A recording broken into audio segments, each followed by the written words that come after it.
Assalamualaikum warahmatullahi wabarakatuh. Perkenalkan, nama saya Tias Pujistianti. Saya dari kelas 1B, Prodi Pendidikan Dasar Universitas Pendidikan Indonesia. Saat ini saya ada di semester 1, masih semester ganjil karena ini awal tahun saya masuk. Oke, hari ini saya ingin sedikit mengajak teman-teman untuk berdiskusi mengenai landasan kurikulum. Kenapa saya ingin membahas landasan kurikulum? Karena dalam mendirikan atau membangun atau membuat sebuah kurikulum, itu perlu beberapa fondasi atau landasan yang sekiranya melandasi kenapa kita ingin buat kurikulum tersebut. Nah, untuk lebih jelasnya, saya akan membahas ini dengan bantuan PowerPoint yang sudah saya siapkan. Sudah terlihat ya, teman-teman. Pertama-tama sebelum mengenai ke landasannya, apa aja yang landasan hari ini yang saya bahas itu ada dua. Ada landasan sosiologis dan IPTEX. Kenapa saya bahas ini? Karena dua landasan sebelumnya sudah pernah dibahas oleh salah satu teman kita. Nah, sebelum ke kata landasannya dulu atau sebelum kita bahas lebih jauh ke landasan sosiologis dan IPTEX, perlu kita ketahui bahwasanya kurikulum di Indonesia ini sudah beberapa kali mengalami perubahan dari mulai tahun 1947, yaitu ketika pertama kali kurikulum dibuat, sampai saat ini. Saat ini kita sudah menggunakan kurikulum 2013, namun dengan modifikasi dikarenakan situasi dan pandemi saat ini, yang akhirnya kurikulum 2013 ini dimodifikasi sedemikian rupa sehingga bisa diaplikasikan dengan kondisi yang up to date saat ini. Nah, perubahan-perubahan kurikulum ini dilandasi atau didasarkan karena adanya kebutuhan masyarakat, adanya tuntutan dari masyarakat yang berubah seiring zaman. Oleh karena itu, kurikulum sebagai sebuah sistem yang mencakup sebagai wadah terbesar dalam sebuah pendidikan, dia harus bisa mengikuti perkembangan zaman sehingga nanti lulusan-lulusan para peserta didik ini bisa menjadi masyarakat yang bermanfaat dan bisa membangun wilayahnya. Perubahan kurikulum yang sangat dirasakan mungkin oleh kita adalah dari mulai kurikulum KTSP tahun 2006 berubah menjadi kurikulum 2013. Di situ ada perubahan yang sangat besar dan dari mulai segi administrasi bahkan cara mengajarnya pun menjadi berbeda. Selain itu ada beberapa mata pelajaran yang akhirnya menggunakan istilah yang berbeda pula. Kenapa kurikulum tersebut bisa berubah? Yaitu karena adanya landasan. Ketika saya bilang landasan, kira-kira teman-teman akan berpikir apa sih landasan itu? Kalau saya akan berpikir landasan itu bisa dianalogikan sebagai sebuah fondasi, di mana fondasi ini amat sangat berperan penting ketika teman-teman mau buat sebuah rumah atau buat bangunan, tapi teman-teman yang dipikirkan pertama kali adalah sebuah fondasinya. Fondasi ini kokoh nggak sih? Kalau misalnya ternyata kokoh, semua bangunan bisa dikatakan aman gitu. Terutama ketika ada bangunan yang bertingkat tinggi itu kan pasti perlu sebuah fondasi yang kuat, yang kokoh, yang tidak mudah goyah dengan berbagai keadaan. Nah, oleh karena itu, Horby dalam Najir A mengatakan bahwasanya landasan adalah suatu gagasan atau kepercayaan yang menjadi sandaran suatu prinsip yang mendasari sesuatu. Yang pertama yang akan saya bahas, mengulang sedikit, bahwasanya landasan dalam kurikulum itu ada 4 menurut versi Robert F. Dice. Yang pertama itu adalah landasan filosofis, kemudian yang kedua adalah landasan psikologis. Dua landasan tadi sudah dibahas ya di pertemuan sebelumnya. Dan yang ketiga adalah landasan sosiologis. Yang terakhir yaitu adalah landasan IPTEX atau ilmu pengetahuan teknologi dan seni. Yang pertama yang akan saya bahas adalah landasan sosiologis. Nah, landasan sosiologis ini akan berkaitan dengan masyarakat, dengan kebudayaan, dengan tuntutan masyarakat, dan lingkupan-lingkupan seputar itu. Di landasan sosiologis, kenapa ada landasan sosiologis? Karena menurut Dr. Usman, kurikulum itu harus dikembangkan berdasarkan kebutuhan masyarakat dan stakeholder atau pengguna lulusan. Tujuannya ketika kurikulum ini bisa mencakup, bisa merangkum, bisa meramu sebuah pendidikan, sebuah kurikulum tersebut, sehingga bisa menghasilkan para lulusan yang dapat dimanfaatkan, dapat berguna, dan sesuai dengan kebutuhan masyarakat. Misalnya, dalam sebuah daerah memiliki potensi yang amat sangat tinggi di bidang pertanian. Oleh karena itu, di kurikulum daerahnya, dia harus bisa membuat sebuah program di dalam sekolah sehingga nantinya para lulusannya ini bisa bermanfaat untuk mengembangkan wilayahnya tersebut. Selain itu, di dalam landasan sosiologis ini juga memuat tentang yang namanya tuntutan dari masyarakat. Kenapa? Karena kita di sosiologis ini pasti akan berkaitan dengan masyarakat. Ada beberapa tuntutan di dalam masyarakat. Yang pertama yaitu memaparkan keterampilan. Yang tadi untuk melatih keterampilan para peserta didik sesuai dengan kebutuhan dari masyarakat yang tersebut. Kemudian ada mentransmisikan budaya. Karena di dalam kurikulum itu ada yang namanya mulok ya. Ada yang namanya sebuah ada bagian-bagian atau mata pelajaran yang termasuk mata pelajaran daerah, yaitu dari mulai biasanya bahasa. Kalau misalnya di Jawa Barat ada bahasa Sunda, kemudian di Banten ada Jawa Serang, dan di tempat lain mungkin ada bahasa Jawa dan lain sebagainya yang berbeda. Kemudian ada juga untuk mendorong adaptasi lingkungan, yaitu untuk menyesuaikan peserta didik dengan lingkungannya sendiri. Karena kan sekarang sekolahnya sudah zonasi ya, jadi itu sangat membantu untuk beradaptasi dengan lingkungannya. Kemudian kurikulum dengan sosiologis ini pada landasan sosiologis yaitu membentuk kedisiplinan, yang berikutnya itu mendorong adaptasi lingkungan pula, dan yang terakhir adalah meningkatkan perilaku etik atau yaitu memiliki bakat dan penghargaan terhadap suatu prestasi. Kalau tadi masyarakat dan kebudayaan ini termasuk dua hal yang sangat berkaitan, tetapi ternyata berbeda makna. Kalau masyarakat adalah sebuah kelompok yang berisikan manusia yang menempati suatu wilayah. Sedangkan kebudayaan itu adalah hasil dari kelompok masyarakat itu sendiri. Apa sih kebudayaan?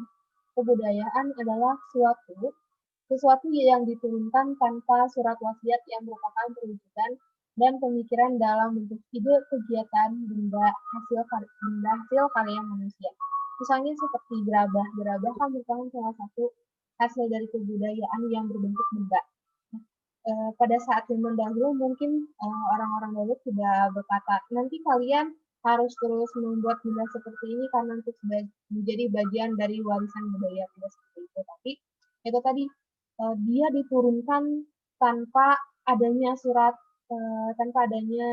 wasiat, tapi melainkan kesadaran dari masyarakatnya sendiri untuk terus melestarikan. Dan ini menjadi poin penting bagi kita.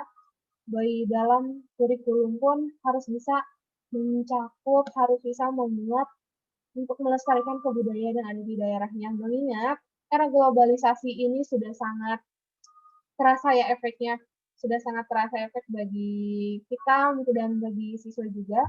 Mereka sudah sedikit melupakan atau mungkin bukan melupakan ya sekarang, mungkin karena tidak tahu efek dari melupakan tadi tentang kebudayaan-kebudayaan yang ada di daerahnya.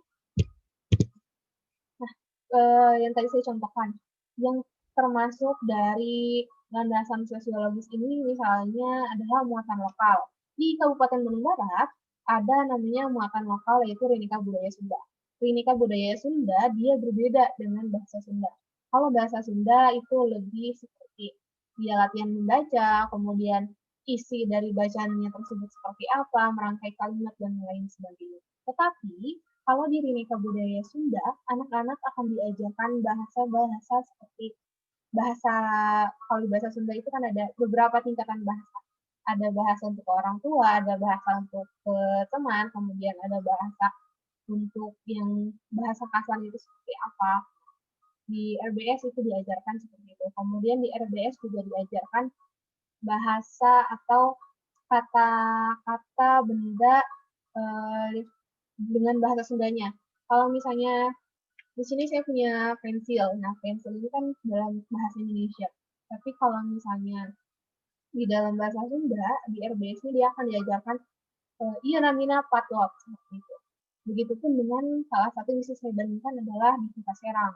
Di Kota Serang, pada umumnya sudah menggunakan muatan lokal bahasa Sunda, tapi ada juga yang bahasa Jawa Serangnya. Karena di Kota Serang ini, di Provinsi Banten, saya salut karena mereka punya beberapa bahasa. Jadi walaupun di Kota Serang dia ada yang pakai muatan lokal bahasa Sunda dan bahasa Jawa Serangnya ini ada juga yang pakai bahasa Jawa Serang. Tetapi nanti beda lagi nih kalau teman-teman masuk ke Kabupaten Serang, dia muatan lokalnya akan masuk ke bahasa Jawa Serang. Kalau teman-teman masuk lagi ke Kabupaten Pandeglang, itu akan berbeda lagi. Di sana lebih menggunakan muatan lokalnya yaitu bahasa Sunda. Muatan lokal ini sangat penting untuk dimasukkan menjadi bentuk hasil dari landasan sosiologisnya itu sendiri karena tadi sebagai tuntutan masyarakat untuk melestarikan budaya. Penting pula bagi kita, bagi seorang guru untuk memahami yang namanya muatan lokal itu.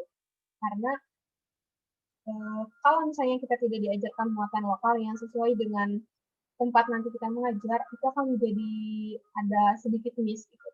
Misalnya di kurikulum Universitas Pendidikan Indonesia untuk prodi pendidikan dasar ada pula mata kuliah untuk bahasa Sunda.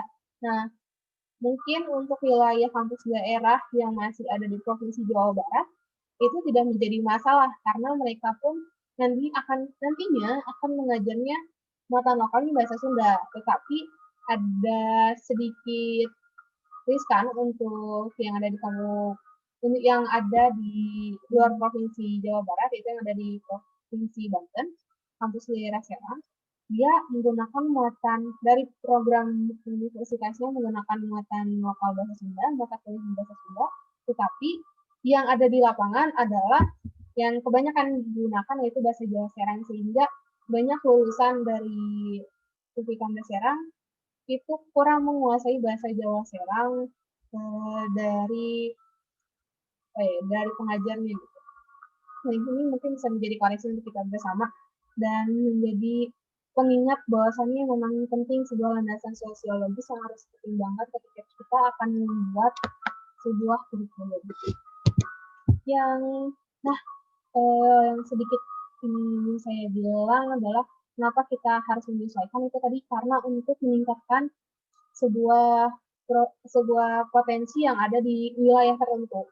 Karena ini disebutnya sebagai diversifikasi kurikulum, yaitu potensi-potensi di wilayah setempat yang dikembangkan sesuai dengan kebutuhan. Pendidikan merupakan salah satu warisan dan budaya yang bertujuan membawa masyarakat menuju ke arah yang lebih baik. Landasan yang kedua ingin saya bahas adalah IPTEX atau ilmu pengetahuan teknologi dan seni. Perkembangan zaman ini tidak lepas dari yang namanya ilmu pengetahuan yang terus bertambah, kemudian teknologi yang terus berubah, dan seni yang terus berkembang. Mungkin kalau dahulu kita hanya mengenal seni yang realisme dan sebagainya, tapi sekarang sudah ada tentang seni doodle gitu ya, doodle art itu sudah ada. Nah, begitupun dengan teknologi. Kalau dulu kita menggunakan handphone yang hanya bisa untuk menelpon dan SMS saja, tetapi ternyata sekarang handphone itu sudah bisa menggantikan laptop, begitupun sebaliknya. Dan banyak yang berkembang. Perkembangan-perkembangan ini pun harus diimplementasikan, harus digunakan pula dalam kurikulum. Nah, ilmu pengetahuan itu membantu karena tadi IPTEX itu kan terdiri dari ilmu pengetahuan. IPTEX itu terdiri dari ilmu pengetahuan, kemudian dari teknologinya dan sebagainya. Kalau ilmu pengetahuan sendiri yaitu untuk membantu berbagai bidang kehidupan. Jadi diharapkan ilmu pengetahuan yang berkembang ini bukan sebatas dia membantu untuk berkembangnya dalam satu bidang saja, tetapi juga bisa membantu dengan berbagai bidang ketika diaplikasikan. Kemudian teknologi. Nah, teknologi itu adalah salah satu cara untuk memenuhi kebutuhan manusia dengan bantuan tools atau bantuan alat. Itu tadi misalnya manusia butuh untuk bertukar pesan dengan orang yang jauh.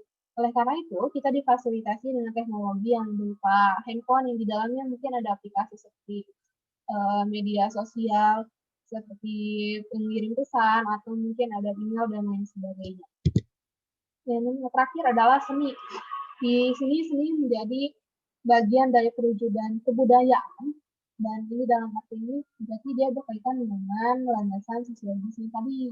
Nah, perwujudan dari kebudayaan yang harus dipelajari oleh peserta didik karena adanya perubahan gaya dalam perkembangannya, sehingga nanti peserta didiknya bisa membandingkan nih seni pada saat zaman dulu itu seperti apa sebelum adanya teknologi dan ilmu pengetahuan, dan setelah ada teknologi dan ilmu pengetahuan seni berubahnya menjadi seperti apa. Nah, ini contoh salah satu perkembangan teknologi dari mulai komputernya yang dulu sangat besar, kemudian lama-lama menjadi tipis dan mungkin hanya jadi satu bagian saja dengan bantuan sentuhan tangan. Oke, begitu persembahan sedikit diskusi dari saya. Mudah-mudahan hal ini bisa menjadi kebermanfaatan bagi kita semua. Terima kasih untuk teman-teman yang sudah ikut menonton. Wassalamualaikum warahmatullahi wabarakatuh.